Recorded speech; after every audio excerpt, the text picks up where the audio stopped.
Lebron, ano ang masasabi mo ngayon sa mga haters mo? Maraming nagsasabi na ma-Taylor Swift lang kayo. Pero himala, nanalo kayo. Meron ka bang mensahe na gustong ipabot? Ano yon? Nick nila. Never nila kaming mawawalis. At kahit sa panaginip nila ay hindi mangyayari yun.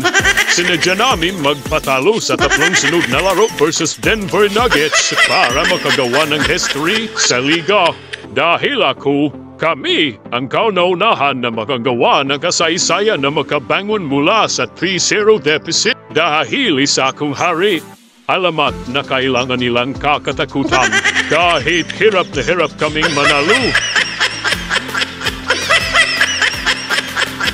Totoo bang pinagbigyan lang kayo ng Nuggets para manalo? Malaking kasinungalingan. Kabaliktaran lahat yun. Sila ang pinagbigyan namin mula Game 1 hanggang Game 3 kasi ang bida lagi ang kawawa at bumbog sa una. Kaya matitikman na nila ngayon ang hagupit ng isang bida. Si Joker, Nikola Jokic, babalasahin ko yan sa sahig. Si Gordon, pagpupunasin ko yan ang sahig. Si Jamal Murray, papayakin ko yan na parang bata. Kaya humanda na sila. Dahil magsisimula na ang kalbaryo sa mga buhay at karera nila. At ang mga fans ng Golden State Nuggets ay magsisiyakan at magnangaw sila hanggang sa ma-heat stroke. At wala akong pakialam dahil lahat ay wawalisin namin hanggang sa finals. Period. So, ibig mo bang sabihin na malinis na ang record nyo hanggang sa finals? At hindi na kayo makatikim o makaamoy ng talo kahit ni isa? Paano mangyayari yun?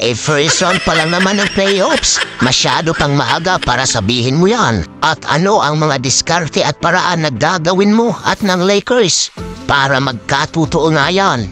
Well, very simple, LeBron. 3 sunod na panalo sa Golden State Nuggets. Tapos, wawalisin ang magkakaharap namin sa second round ng playoffs. Walisin uli ang makaharap namin sa Western Conference Finals. Kahit sinong team pa yan, wala kaming pakialam. At mangwawalis uli kami sa finals. At uulitin ko, kahit anong team o super team pa yan, wala kaming pakialam. Ganyan ang mentality ng GOAT o greatest of all time. In short, kayo ang magcha-champion ngayong season? Yeah, oo naman. Walang duda. Oo, mukhang duda. Bahala na.